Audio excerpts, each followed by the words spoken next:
আপনি জুমারে ফোন দিয়ে বলেন যে বাবর আসছে। পাওয়ার এখন এখানে দেখাচ্ছেন, এটা কেমন ভাই? পাওয়ার দেখাচ্ছেন? পাওয়ার দেখাচ্ছেন? সেনাবাহিনী বাংলাদেশের চেষ্টা কোনো প্রশাসন কিন্তু ওদের যে আন্দোলন ওইটা তো যৌক্তিক, এটা আমরা সমর্থন করি।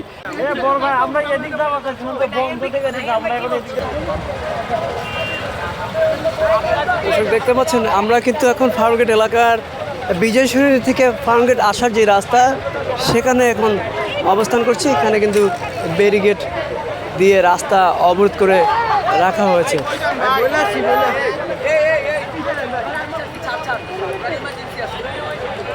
তো দর্শক দেখতে পাচ্ছেন আমরা এখানে কিন্তু অবস্থান করছি এখন, এবং সার্বিক পরিস্থিতি আপনারা দেখতে পাচ্ছেন। সড়কের যে সার্বিক পরিস্থিতি, সড়ক অবরোধ করে রাখা হয়েছে। যানবাহন আপাতত এই রাস্তা দিয়ে কিন্তু চলাফেরা করছে না, এবং শিক্ষার্থীরা কিন্তু এই রাস্তার চারপাশে কিন্তু অবস্থান নিয়েছেন এবং তারা কিন্তু যানবাহন চলাচলে বাধা দিচ্ছেন, এবং তারা বলছেন তাদের যেই দাবি সেটা মানতে হবে, আর সেই দাবি মানলেই কিন্তু তারা যানবাহন চলাচলে যে স্বাভাবিক পরিস্থিতি সেটাই ফিরিয়ে আনতে সাহায্য করবে।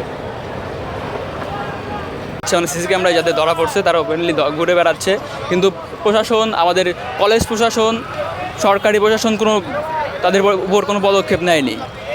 গত 24 দিন হয়ে গেল, আমাদের এক্সাম পর্যন্ত বাতিল করে দিয়েছে। এরা কারা যারা হামলা করেছে? এরা কি উক্ত প্রতিষ্ঠানের, তেজগাঁও কলেজের? তাদের প্রতিষ্ঠানেরও ছিল এবং বাইরেরও ছিল এমন বলে এমন ধারণা হয়েছে, কিন্তু এটা চাইলে প্রশাসন বের করতে পারতো, যেহেতু তাদের কাছে ফুটেজ আছে, সিসিটিভি ফুটেজ আছে, কিন্তু তারা কোনো কিছু করতেছে না। তারা হয়তো মাথা বেচা দিছে, হয়তো অন্য কিছু কিসের জন্য করতেছে না তা আমরা জানি না, কিন্তু আমাদের বিচার চাই। তার জন্য আমাদের এই পদক্ষেপ নিচ্ছি আমরা, যে এখন যদি সাধারণ মানুষ আমাদের সাথে। ঘটনাটা কেন ঘটেছিল, মানে কি রিজন? মূলত মাদক নিয়ে। তারা অনেকজন মাদক সেবন করতেছিল, যে ছেলেটা মারা গেছে সে করছে, তাদের বাধা দিছে। এর পক্ষে দুই পক্ষের সংঘর্ষ হয়েছে।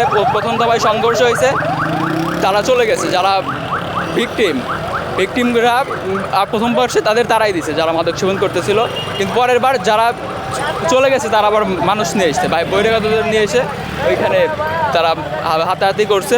পরবর্তী সময়ে তাদের হাতুড়ি দিয়ে বাড়ি দিচ্ছে। 4 দিন আইসিইউতে ছিল, তারপর 5 দিনের জন্য মারা গেছে। দর্শক, প্রতিটি পয়েন্টে কিন্তু একই চিত্র, যেই চিত্র আমি আপনাদের মাত্র দেখালাম।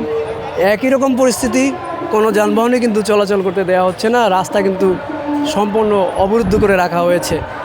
আপনারা যেমনটা দেখতে পাচ্ছেন, ফাঁকা রাস্তার ঠিক মাঝখানে এখানে স্লোগান দেওয়া হচ্ছে, এবং চারপাশে বিভিন্ন প্রান্তে কিন্তু শিক্ষার্থীরা অবস্থান নিয়েছে, এবং তারা কিন্তু কোনো ক্রমেই কোনো যানবাহন প্রবেশ করতে দিচ্ছে না, কোথাও যেতে দিচ্ছে না, অবরুদ্ধ করে রাখা হয়েছে চারপাশের সকল যানবাহন। আমরা আপনাদের সেই চিত্র কিন্তু এইমাত্র দেখালাম। তো দর্শক, অবশেষে অনেক বোঝানোর পর, অনেক চেষ্টা করার পর তাদের সক্ষম হলাম বোঝাতে, এবং তারা কিন্তু এখন যানবাহনগুলো যেতে দিচ্ছে, মোটরসাইকেলগুলো যেতে দিচ্ছে। শুধু মোটরসাইকেলগুলো যেতে দিচ্ছে আপনারা দেখতে পাচ্ছেন, কিন্তু যেগুলো বড় যানবাহন, প্রাইভেট কার, কাভার ভ্যান, এগুলো যেতে দিচ্ছে না, এইগুলো আটকা রয়েছে আপনারা দেখতে পাচ্ছেন।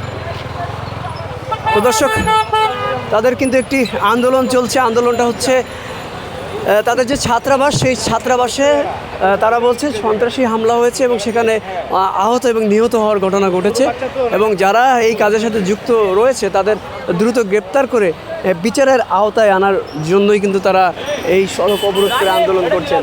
এবং আমরা দেখছি সকাল 9টা থেকে কিন্তু তারা এই রাস্তা অবরোধ করে আন্দোলন করছেন, এবং দেখতে পাচ্ছেন এখানে কিন্তু যারা যানবাহন চালক এবং শিক্ষার্থী তাদের মধ্যে কিন্তু কথার যুদ্ধ চলছে, এবং কোনোভাবেই কিন্তু তাদের বোঝানো যাচ্ছে না, এবং তারা কিন্তু তাদের আন্দোলনে অনড় রয়েছে।